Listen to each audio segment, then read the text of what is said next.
Red on white, like blood upon snow.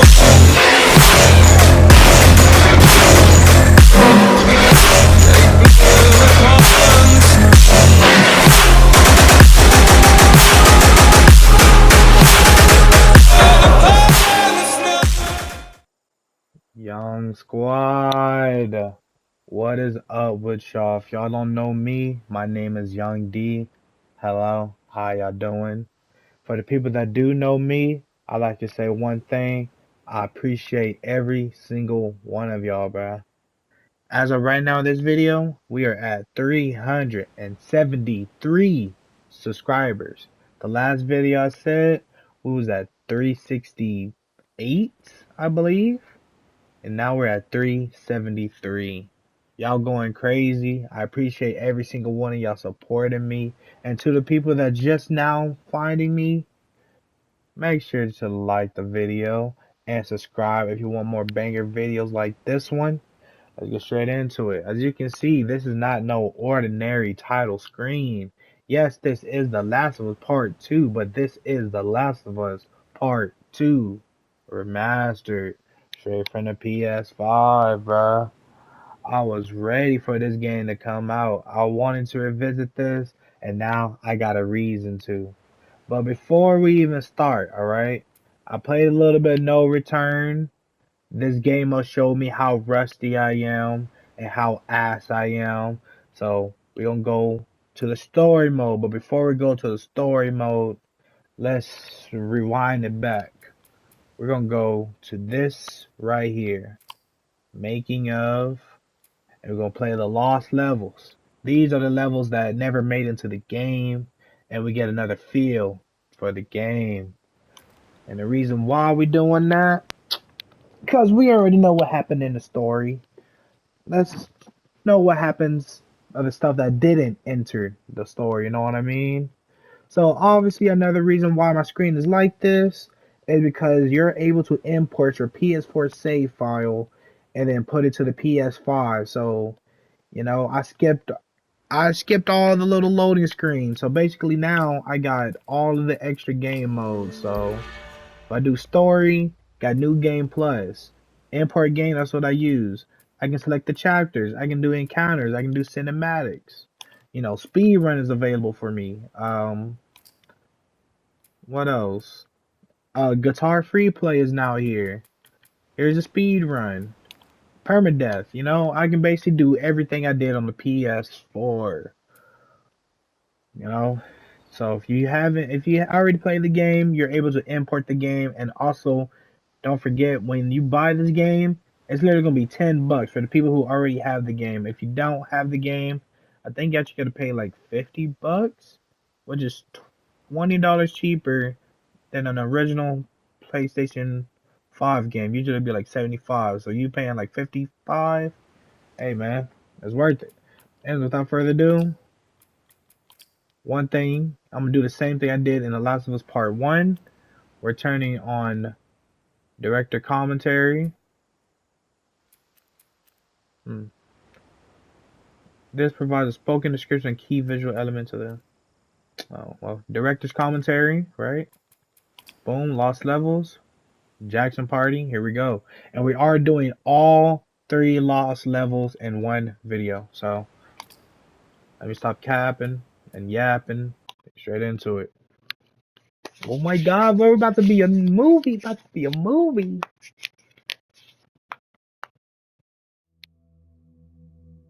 You're about to play an unfinished level from The Last of Us Part 2.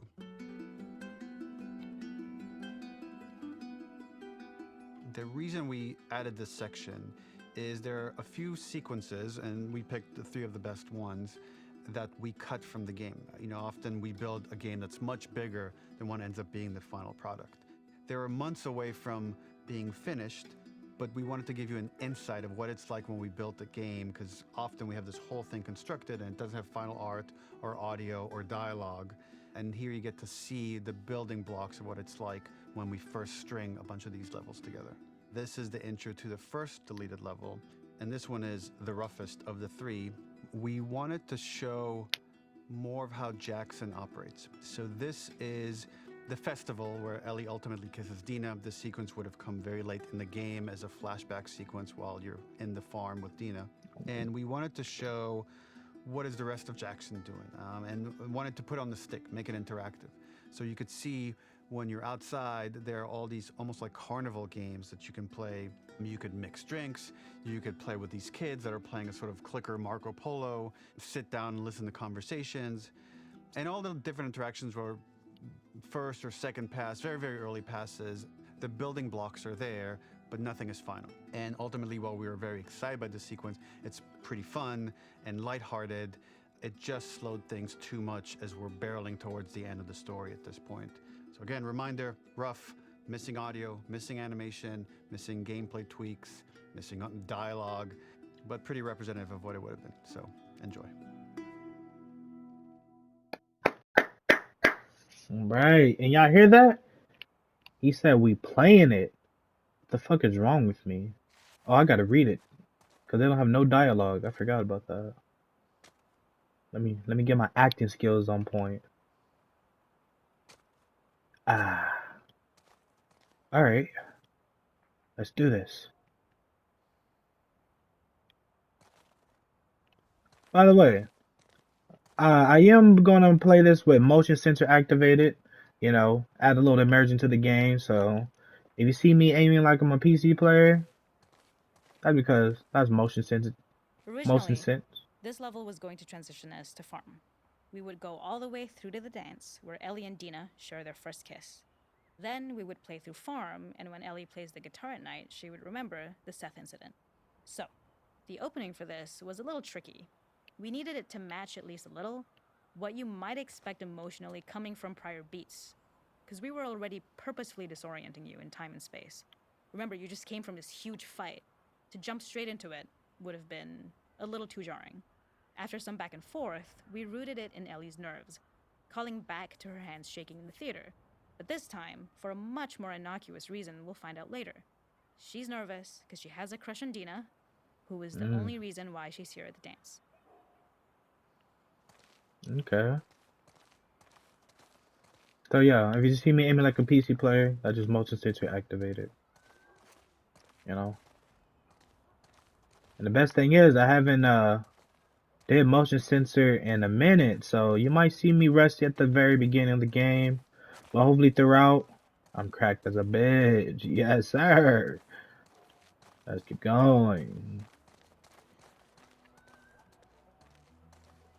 Something we really wanted to do was highlight the way their lives had turned upside down since she went down this path. We had this idea of recontextualizing all of our usual gameplay mechanics that were designed for really violent ends. The workbench, door bashes, throwable weapons, and even the infected, which is my personal favorite. Peppered throughout the level are moments of levity or shared history, all the while seeing how happy and mundane they all were before her huge revenge odyssey. Okay. I'll be honest, this looked like the scene that we saw in the first trailer, where you know it was all at the party, and then she ended up getting mad at Joel, and so on and so forth.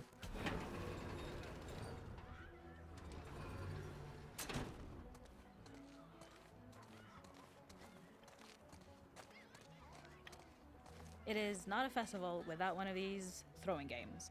This one, of course, uses our throwable system where you're often chucking explosive things or stunning things, but for a more wholesome purpose, although some people take this game really seriously. A fun aspect of this is if you did well, you could win a toy here. Ellie would place it in her pocket. If you had done this, you'd find the toy with JJ, the baby, later back at the farm.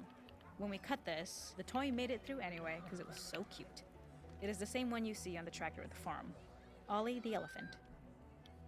Okay.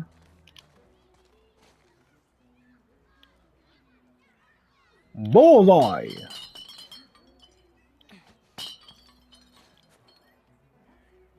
Oh.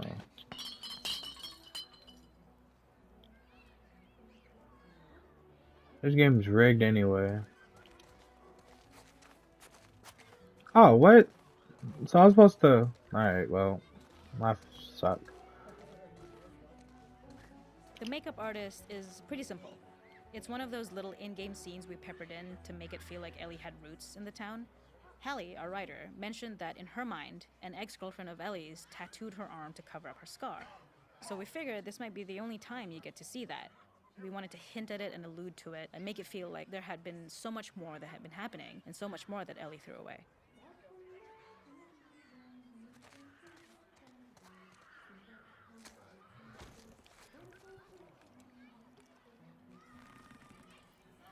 How's that tattoo doing? It's fine. Does the job.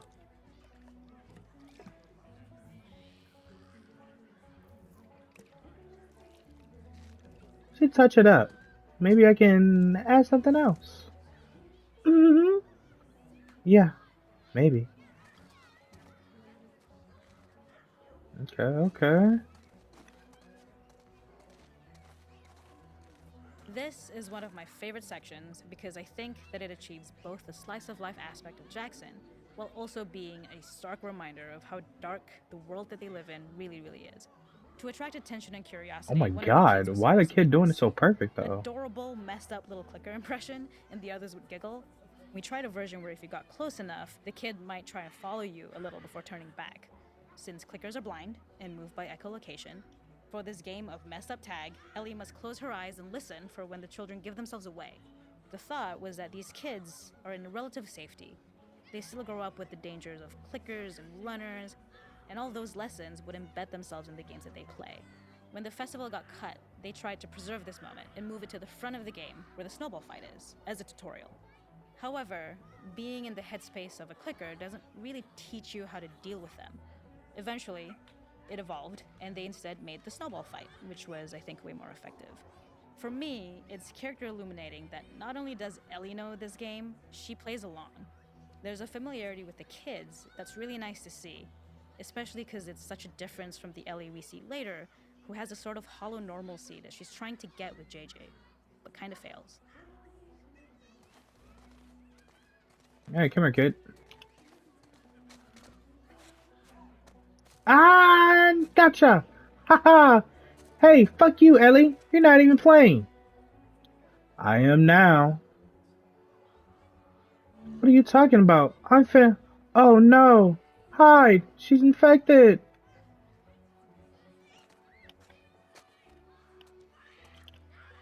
Gotcha! Get her! La, la, la. Okay. You win. Scram, you little kids. Got work to do.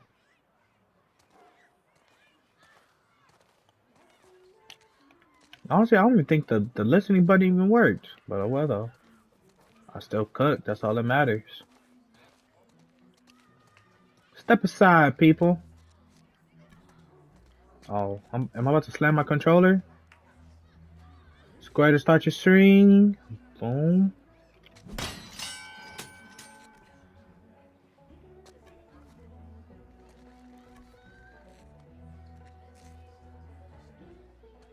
And that's how it's done.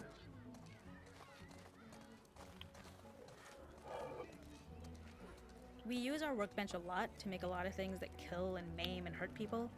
Here, we had the silly idea of using the same feel, harkening back to the same animations, using the exact same UI to instead fix a drink. Like the workbench, you could pick your base and then you could add something to it. And at the time, we had some different reactions from Ellie based on how strong you chose to make the drink. Something we wanted to prototype though, before it got cut, was picking up some ingredients around to add, like a lime or maybe a bottle of someone's favorite whiskey or salt, like you were earning upgrades. We also toyed with having Ellie carry around the drink you made and occasionally sip it, psyching herself up to go talk to Dina inside because she's nervous.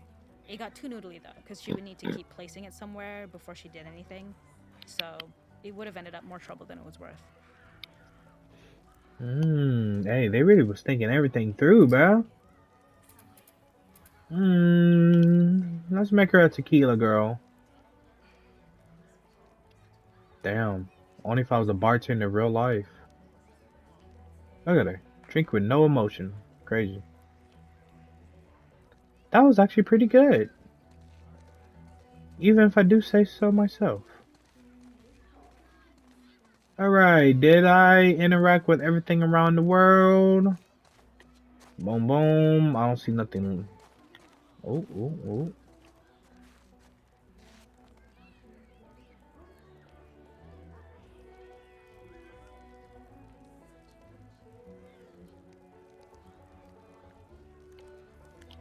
Okay, just heard a little chilling. Big chilling.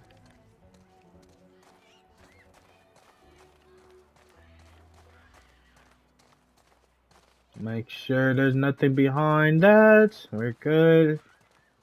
Alright, so I think this is probably might be the last one. Way over here.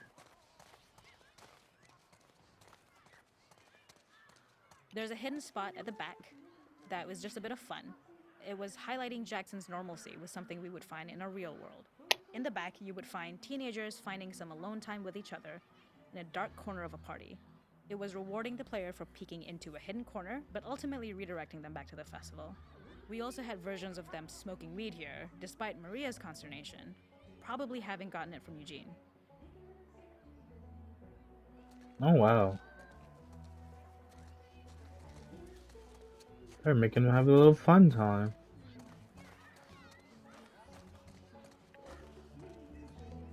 Alright. On to the party.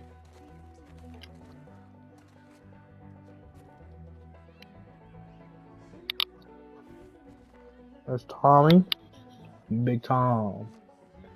BT, nigga. BT. Is there more, or was that it? That that was it. Then that she entered the party, and then we know what happened at the party. Yada yada yada yada. Ellie is swept into the Seattle sewer system. So in this first one, the Jackson party, there's a message saying don't have spoken dialogue and have placeholder lines showing the subtitles. But this one don't have it, and all thing this shows is unfinished pre-alpha state, reflecting state. So let's do this one. Yep, have everything in it. Talk to me, Neil Druckmann. Talk to me. Talk to me nice.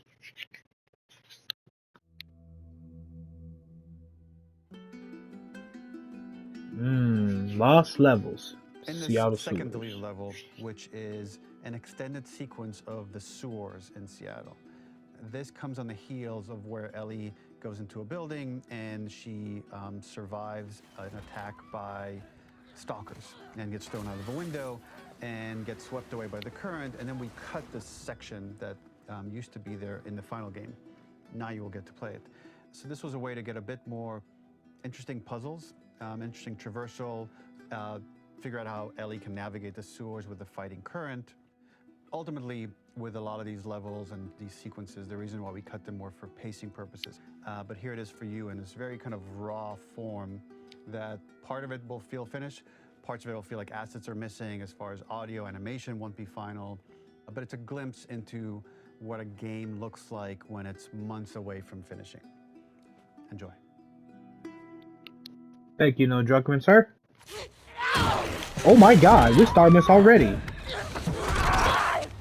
Oh shit. Get off me! Get off me! I'm trying to like. Oh shit!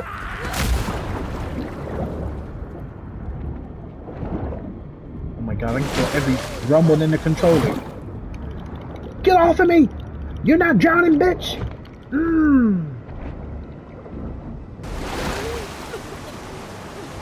And she got my shirt on. Hey, fire, bro.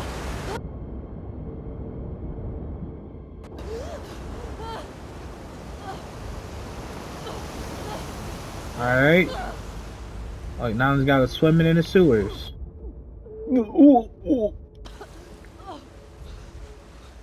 Anything need to grab on?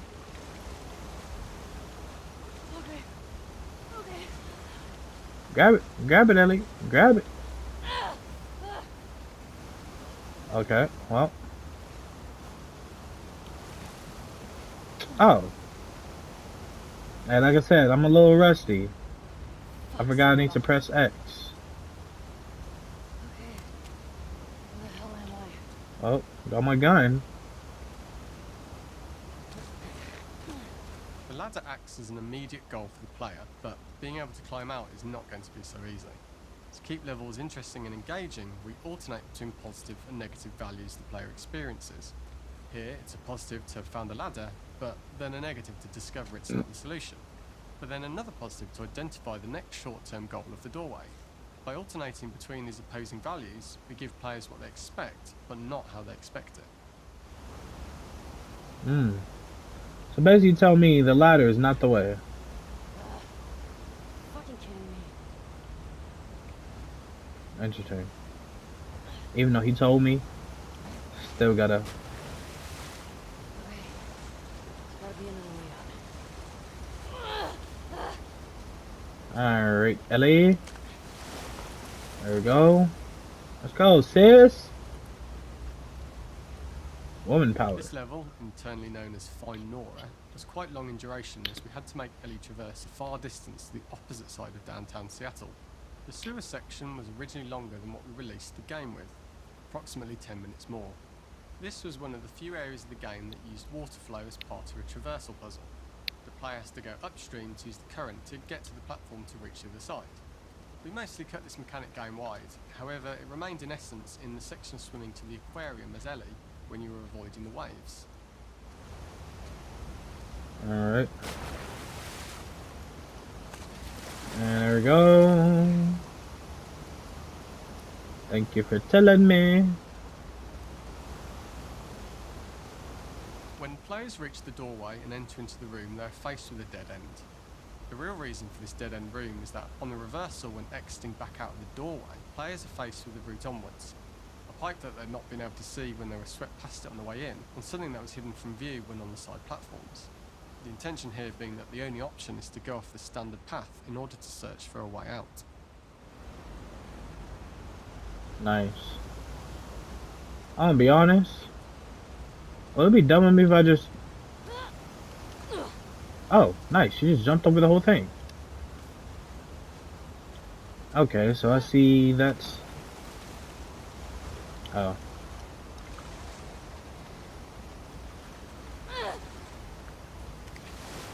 You're good, Ellie.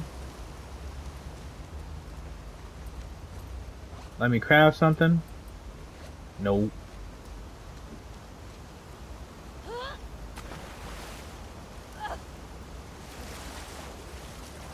Up and over.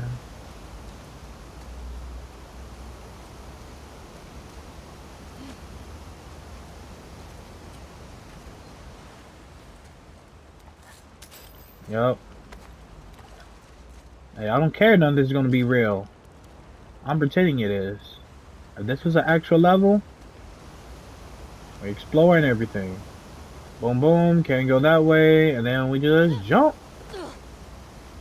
There we go. We go up here. Throughout the rest of the level, we also use light to indicate to the player that they were heading in the right direction. At each turn, however, we block the direct route forward. Players would know that they just have to keep finding alternative paths, promoting those feelings of being desperate and trapped. We slowly introduce the player to consider climbing into smaller pipes and crouching in these tight spaces. This is to slowly build up to, and encourage, the player to climb into such a small Up pipe and that out. they'll have to be crawling on their stomach, Just keep going up and out. which is something that the player previously may not have recognised as a playable space, let alone the desired route they need to take. We added a tiny space just to reward the player's exploration with a pickup item, and we made sure it was something that made sense that you'd find in this area. A canister and all the garbage that had been washed into the sewers from the surface.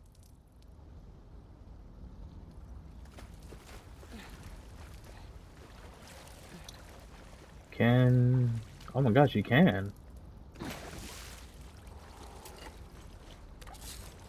Okay, knock it down. I really thought of that, bro.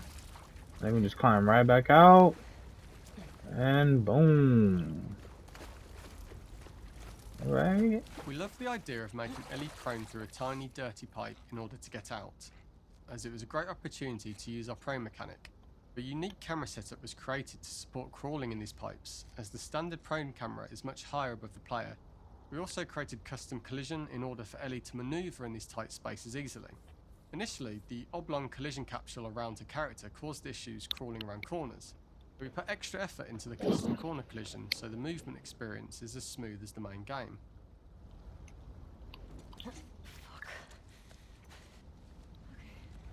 Look at that, crawling like you're Spider-Man. Spider-Man, Spider-Man does whatever that spider can. Alright, see up.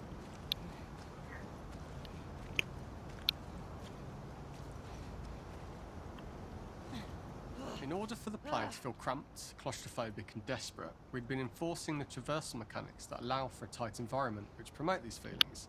We introduced the use of the squeeze through so that we can keep the player feeling enclosed and tight, but without repeating the same geometry. Here we change from low ceilings with wider walls to high ceilings and tight walls to change up the spatial pacing and keep the level from repeating itself. Okay.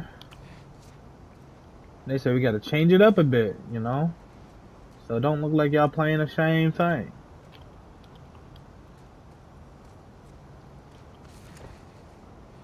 Boom.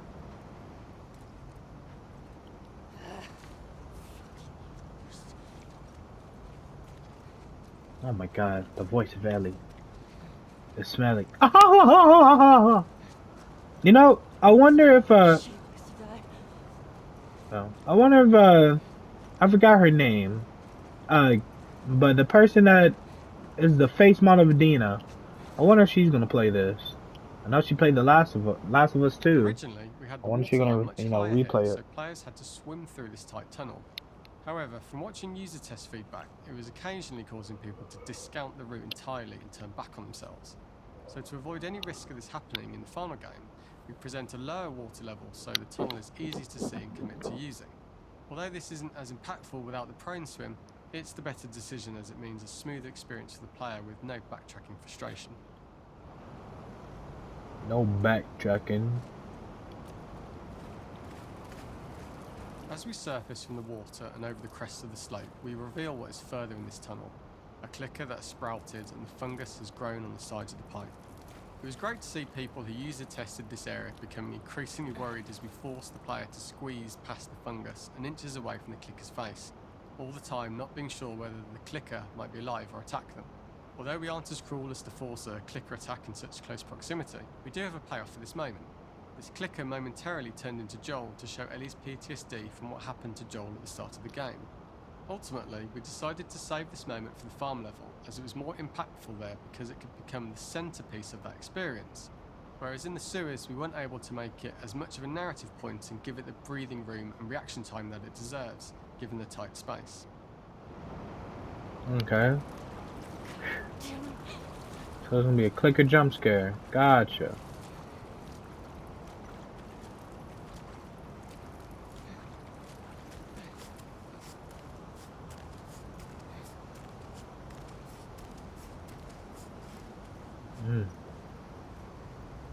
Oh shit.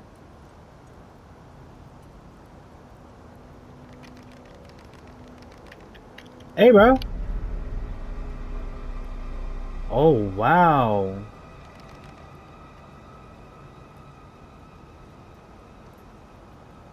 Damn, that would have been fucked up. They put Joel right after he got his fucking head smashed in. Oh shit!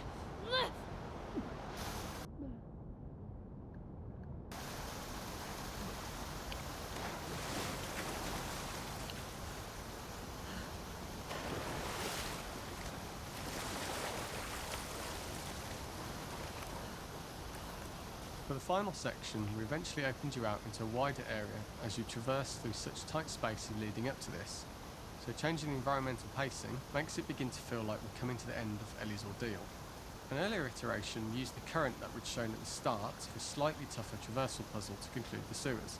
The ladder was clearly visible from most of the area, but the player was faced with a fast-flowing torrent of water they couldn't cross. If the player attempted to jump into the water, they were not able to swim across the ladder due to the water's speed. But instead, they had to traverse the pipe running along the top of the space in order to get across the water. So that is locked.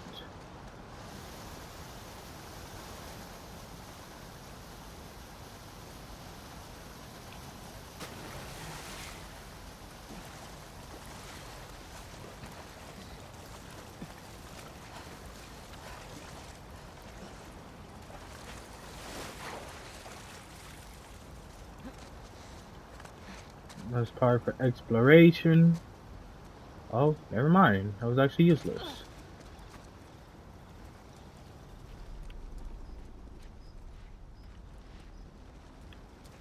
Never mind.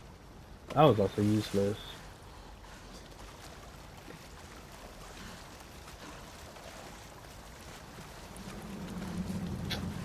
Ah, I see what I gotta do. So you do this. I didn't bother to look up. Do that. Using this pipe was retained in the iteration we shipped with, as it's the last of the extreme methods Ellie has to undergo in order to escape the sewers, and what she will go through in her pursuit of revenge.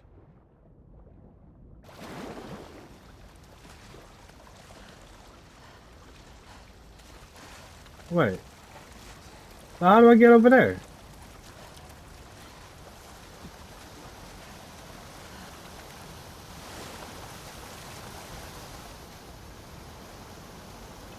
Alright, well, I don't want to miss that dialogue, but unless this is what this ladder is taking me to, let's find out. What the? Ah.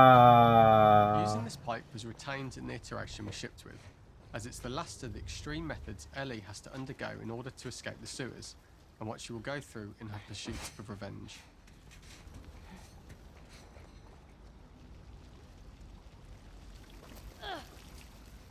Gotcha. The last ladder climb is quite lengthy, and although we could have trimmed it down to a shorter climb, we liked how this last segment of the journey built anticipation for whether there was success at the top or not after all you've been through. Ultimately, the ladder exits out into the subway station, which is how it connects in the final game. Ellie then has to find her way to the hospital from here, crossing paths with the Scars for the first time.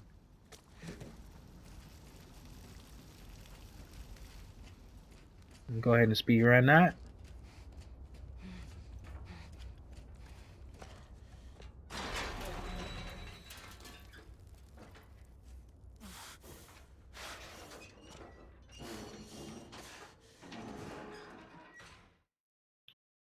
And I missed one. Great.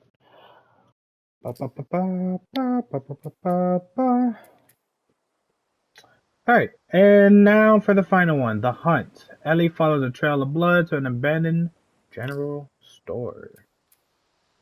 I'm pretty sure the last one I should have went up that ladder, even though it was gonna go nowhere, but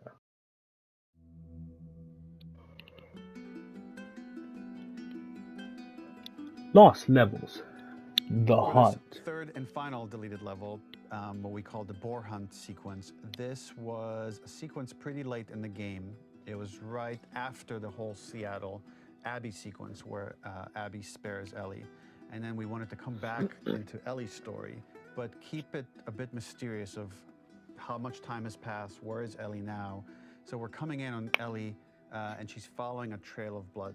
And we wanted to mirror in a way the deer hunt sequence from the first game, but this time do it with a boar. And there's something with Ellie that now she can't let go of this violence. She's pursuing it, even against this innocent animal.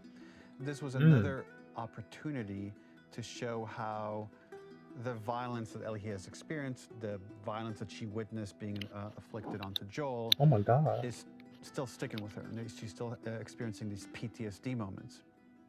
This was a sequence that was pretty far along and was cut pretty late in production.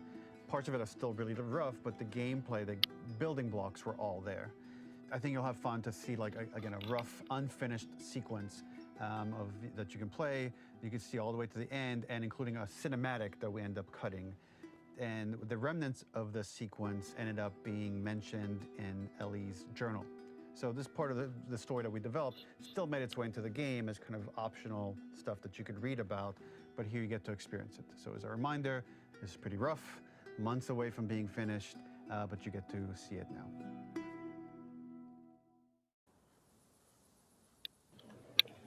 Yeah. Okay. Look at that. Little Ellie got her little haircut. Boom. So the boar hunt was one of the hardest levels for me to work on. It was a huge challenge with the systems that we had, and we kept trying, but it never felt quite right. Originally, the level happened after the Jackson Festival, which also got cut, but before Farm. Once the festival got cut, it became the prologue to Farm. The intended experience is that we jump forward in time after the fight with Abby in the theater. We don't know where Dina is. We likely assume she's dead because she was just bleeding out. Ellie is alone. Her hair is short. So maybe this is the future or the present. And Oh, this is she's after hunting. the theater fight. Hunting who? Abby still?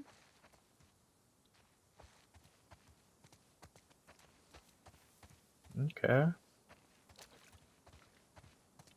Diving in the world of the developer. Hey, you ain't gonna put no like no secret little dialogue bubbles, are there? Cause you know I did miss one in the last one, and I don't plan on going back to it unless you know it's might be for a trophy. Then I'll just do that off camera. Other than that, I thinking In early iterations of the with fight, the it path. was more arena-like. The player slowly whittles down the boar's health. Ellie gets more visceral and more vicious. We get a little worried about her. As the boar gets weaker, more panicked, more feral, and we start feeling sympathetic to the boar, was the hope. In all of these iterations, especially of these wider areas, it required custom AI and scripting to make sure it continued to feel organic as an animal, but we really needed it to do specific stuff. It needed to be able to close distances really, really quickly. It needed to charge to attack, but we wanted the feeling of hunting, so we needed to track it down from afar. And we also needed to discourage the player from attacking the boar when it's that close, or it would kind of turn into this melee kerfuffle. How do we do this in our world while keeping the boar believable?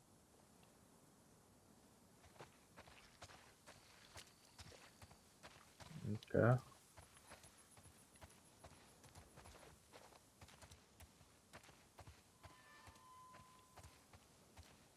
We must have gone through 5 or 6 iterations of the boar fight and all, and every single time it changed pretty drastically.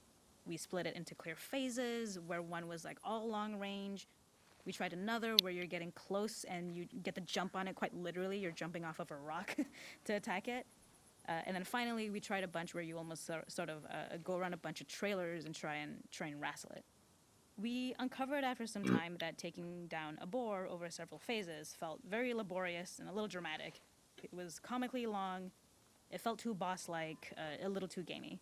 We decided to cut the first few phases, and we opted for a cold open after the boar had already been hurt off screen. So that allowed us to focus on feeling like we're closing in on prey and to introduce the boar when it was at its most dangerous. Already hurt, already feral, much too close for comfort. And so the thinking was it would bring us more into Ellie's mindset. Is this really hunting for food, or is she hunting for some other reason?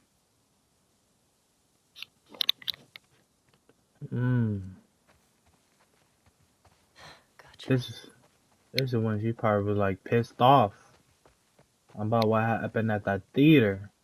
And she was like, nah, I got to finish the job. Your ass is mine, Abby.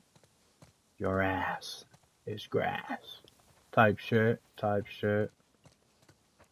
The gas boom. station was built to highlight the boar's destructiveness. Since it's cramped, the boar feels larger. We also feel trapped with it, though perhaps it's trapped with us. When it charges, it gets to us quickly, so we must be on our toes. This made it more aligned with Ellie's sort of hunting for trouble mindset.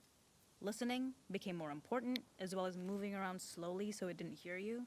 Could you spot it before it saw or heard you? And could you get a shot off quickly enough so you could dodge out of the way? Or is the shot worth the cost after? It feels like a gamble. By the end of the fight, everything would likely be in shambles. The boar would burst through the back, and Ellie would follow it and finally enact revenge.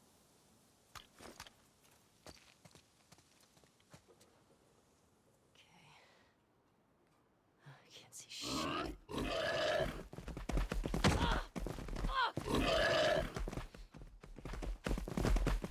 Shit.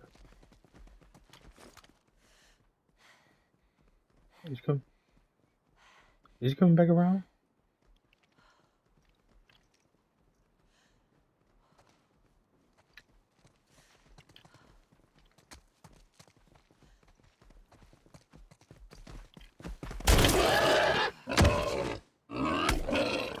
Damn!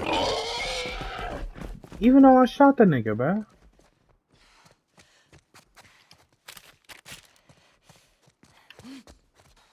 Bet.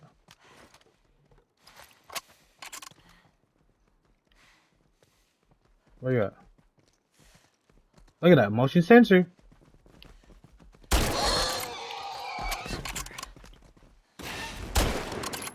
Nowhere to run. Uh-huh. Shot him twice. The boar kill was supposed to be anything but glorious. With the boar whimpering at the back of the gas station after Ellie's relentless hunt. After this, hearing the drone that we kind of come to associate with Ellie's trauma, we would hard cut to the stream where she's washing her hands and holding rabbits that she hunted, about to return to Dina. And there would be no mention of the boar.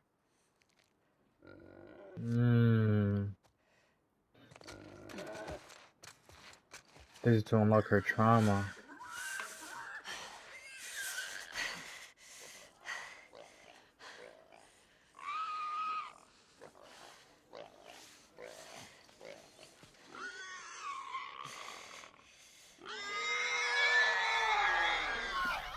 Oh my god.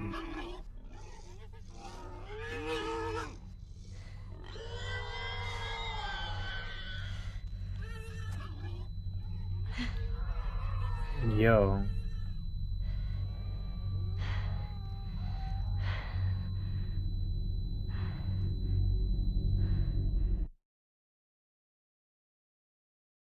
This one's just like, gotta get it back in blood for Joel. Damn.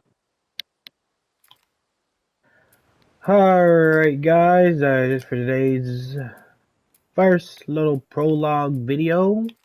Next episode you will see is me actually playing the actual story. So, yeah. Anyways, without further ado, that's it for all the lost levels. Comment down below what y'all think. And if you're new to the channel, like I said, don't forget to like, comment, and subscribe. And the road to 400 subscribers will continue. Anyways, Young Squad, Young D is out of here. Deuces.